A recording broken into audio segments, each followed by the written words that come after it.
Cristiano Ronaldo didn't just sign a football contract. He signed a declaration of war on the old world of football. In late 2022, as most people thought his European career was winding down, he stepped off a private jet in Riyadh and inked a deal worth around $200 million per year, with Al-Nassr instantly becoming the highest paid athlete on the planet. Within months, it was like a dam broke. Benzema, fresh off a Ballon d'Or, left Real Madrid.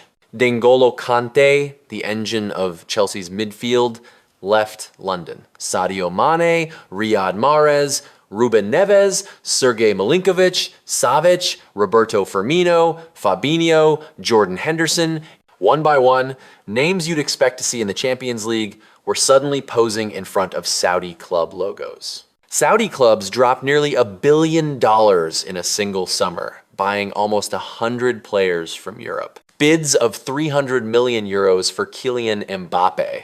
Offers of 350 million pounds for Lionel Messi. These weren't rumors. These were real numbers that made even the biggest European clubs blink. At the same time, Saudi Arabia quietly did something else. Its sovereign wealth fund, the Public Investment Fund, a war chest of roughly $700 billion, took control of 4 of the biggest clubs in the Saudi Pro League. It bought Newcastle United in England. It sponsored tournaments in North and Central America. It paid to host the Club World Cup. And then, after years of backroom maneuvering, Saudi Arabia won the right to host the 2034 FIFA World Cup. In just a few years, a country that barely registered in world football went from irrelevant league to the invisible hand behind the sport's future. Is this just a crazy spending spree that will burn out? Or is Saudi Arabia quietly buying the steering wheel of world football? From record-shattering contracts and state-owned super clubs to World Cups, broadcast deals, and accusations of sportswashing, this is the story of how Saudi Arabia is buying its way into world football and what it actually wants. A new superpower enters the market. For decades, the football map was simple. Europe had the Champions League. South America had the talent factories. Everyone else mostly watched. If you weren't playing in England, Spain, Germany, Italy, or maybe France, you weren't at the top. Saudi Arabia was, for most fans, just a World Cup minnow, an occasional upset, and a national league that almost nobody watched outside the region. That started to change quietly in the 2010 seconds when Crown Prince Mohammed bin Salman launched Vision 2030, a massive plan to reduce Saudi Arabia's dependence on oil and turn it into a hub for tourism, technology, and entertainment.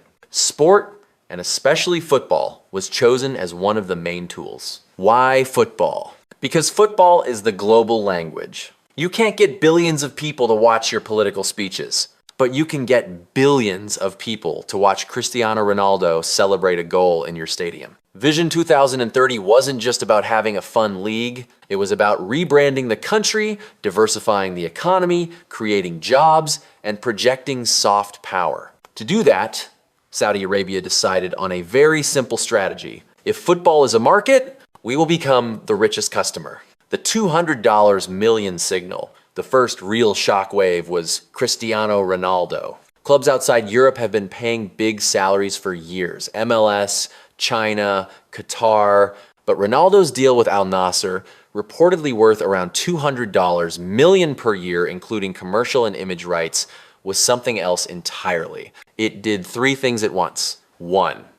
Sent a signal to players. If Ronaldo can get this much at 37, what could you get at 29, 28, 26? 2. Sent a signal to clubs and agents. There is now a buyer in the market who doesn't care about traditional financial limits. 3. Sent a signal to fans. Saudi Arabia isn't just some retirement league. This is a place where you'll see top-tier names and maybe even prime-age stars. And the signal worked. Within months, the Saudi Pro League went on a shopping spree. Benzema, Ballon d'Or winner, left Real Madrid for Al-Ittihad. N'Golo Kanté, Champions League winner, joined him. Sadio Mané left Bayern Munich for Al-Nassr. Riyad Mahrez, fresh from winning the treble with Manchester City, signed for Al-Ahly.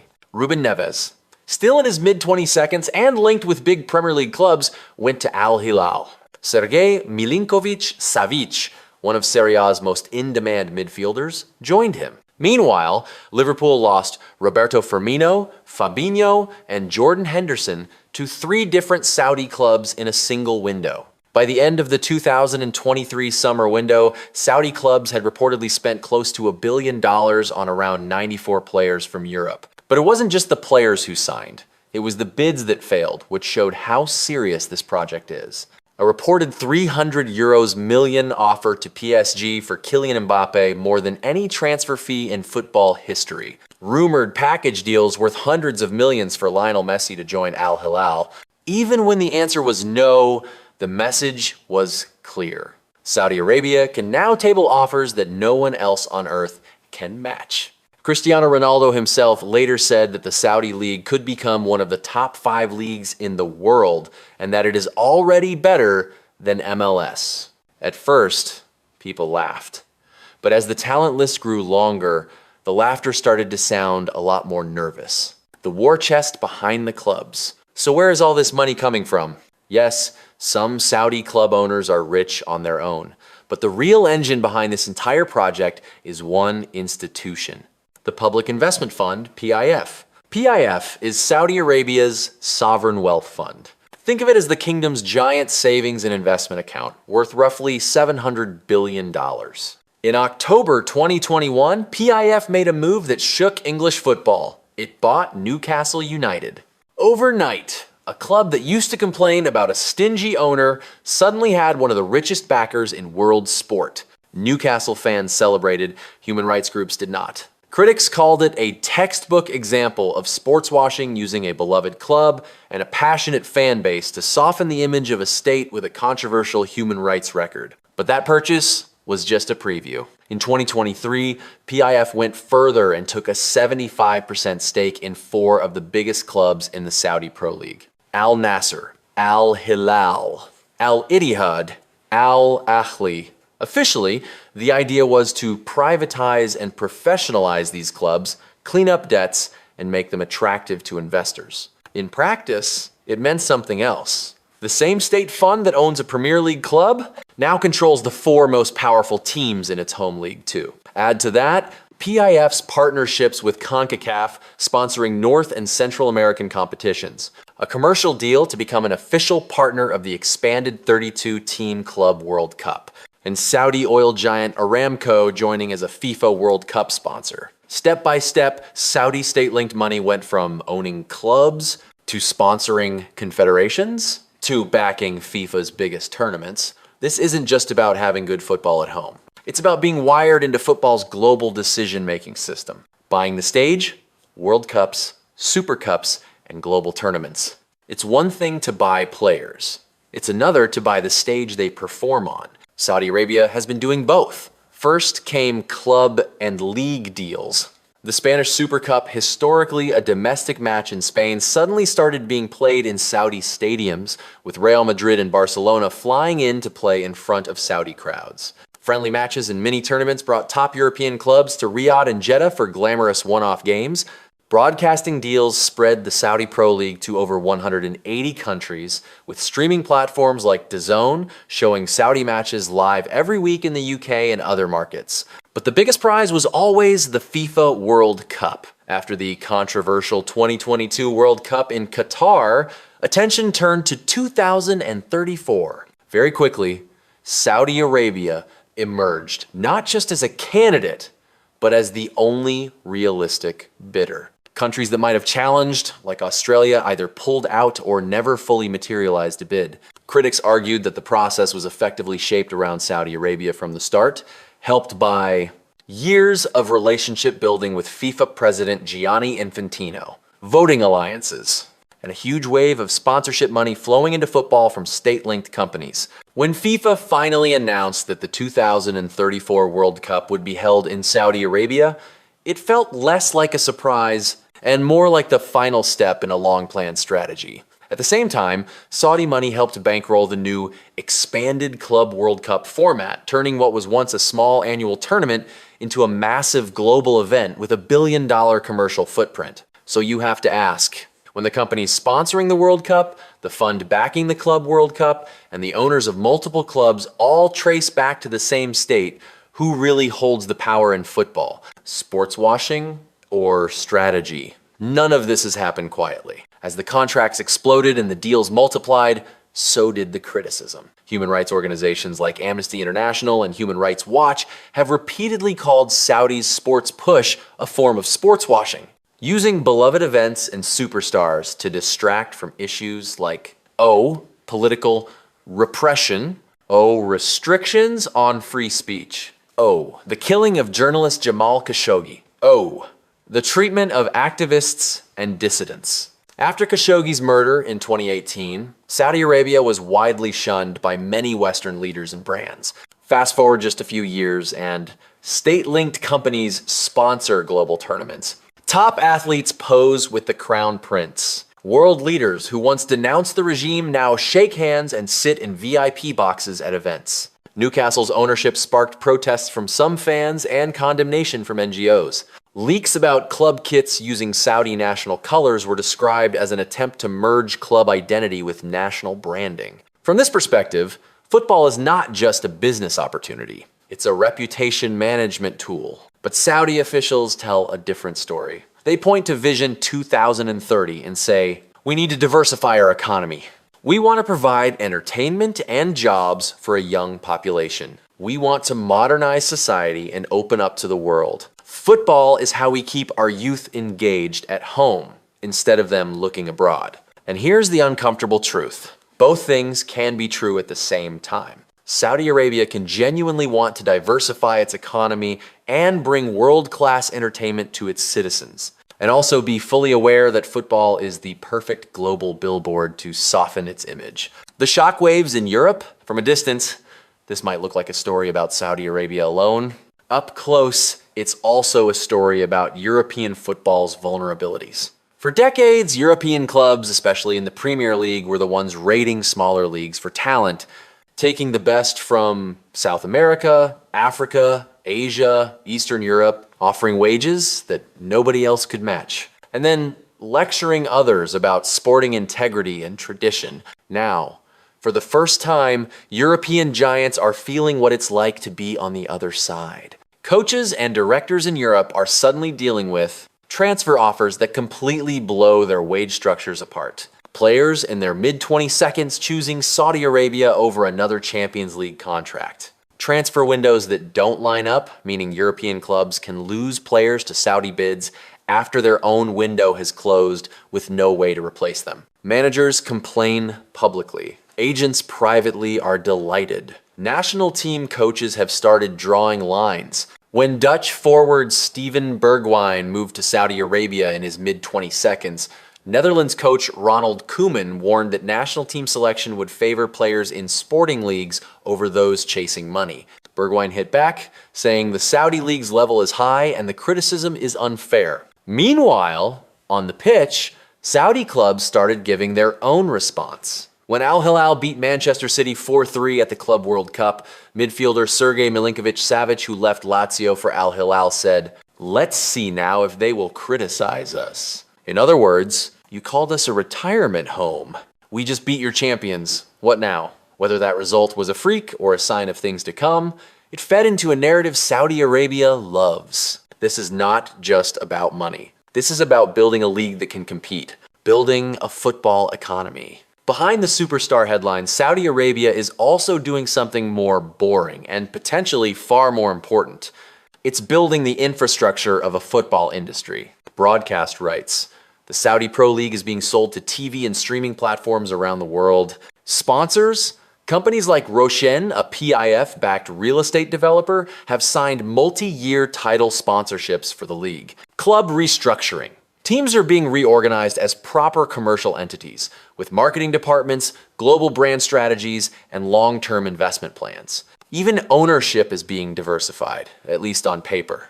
In 2025, an American investor bought Al-Kholoud, becoming the first foreign owner of a Saudi club, and immediately talked about building a multi-club model, a network of teams, sharing, scouting, academies, and talent pipelines. This is the same model used by City Football Group, Manchester City, and others, Red Bull Leipzig, Salzburg, New York, and other global groups. Saudi Arabia isn't just buying stars, it's plugging itself into the entire modern football economy. Talent development, global marketing, multi-club structures, international TV deals. If this works, in 10 years, a generation of fans may grow up seeing Saudi clubs, Saudi sponsors, and Saudi tournaments as a normal, permanent part of elite football, not an outsider. Just one more giant next to England, Spain, and the Champions League. The risks under the glitter, but there are cracks beneath the bright lights. Saudi Arabia's football project carries huge risks, not just for Saudi, but for the game as a whole. 1. Dependence on state money. Most of this ecosystem is propped up by a single source, the Saudi state and its sovereign fund. If, one day, oil prices tank, political priorities shift, or public opinion inside the kingdom changes, the tap can be turned off very quickly. We've seen versions of this before. The Chinese Super League spent big in the mid-2010 seconds, attracting players like Oscar and Hulk with huge salaries, and then dramatically collapsed when the government changed its stance and new regulations came in. Even in Europe, clubs that relied too heavily on one rich owner have crashed when that owner pulled out. Saudi Arabia is on another level financially, but the structural risk is the same. What happens if the money stops? 2. Domestic football versus imported stars. Bringing in big names sells shirts and brings cameras. But what does it do to local players? If Saudi clubs load their squads with foreign starters, it can block pathways for local youth players, weaken the national team over time, turn the league into a temporary showcase rather than a sustainable ecosystem. To their credit, Saudi authorities are already tweaking rules like adjusting age limits and quotas to make sure Saudi players still get chances. But balancing global spectacle with local development is extremely difficult. Europe's top leagues wrestle with this already. Saudi is trying to do it at high speed with even more foreign reliance. 3. Football's moral identity. Then there's the bigger question. What does it do to football's identity when states with troubled records can effectively buy not just clubs and tournaments, but also silence? If enough money is on the table, do fans stop caring about anything except signings and trophies? Do institutions like FIFA and confederations stop being able to say no to anything that pays well? Does criticism get drowned out under a wave of highlight reels and sponsorships? We've already watched as people who once loudly denounced Saudi Arabia now sit comfortably in VIP boxes at Saudi-funded events. You can argue that this is just how the world works. You can argue it's better to engage and influence from within. But you can't deny that football, the game so many people love precisely because it feels pure and democratic, is now deeply entangled with state power and geopolitical image making. So, can you really buy world football? Saudi Arabia has already proved one thing. You can buy your way into world football.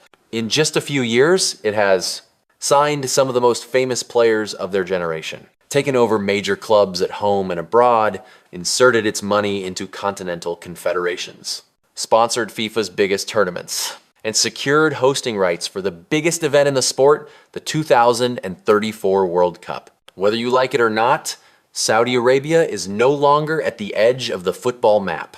It's now one of the main characters in the story. The real question is not if Saudi Arabia can buy its way in. The real question is, what happens to football when one state can buy this much influence this fast? Does the Saudi Pro League actually become one of the top competitions in the world? Do Newcastle, Al-Hilal, and others become permanent fixtures at the top of the game? Does this money push other leagues to reform and regulate, or does it drag them into an arms race they can't win?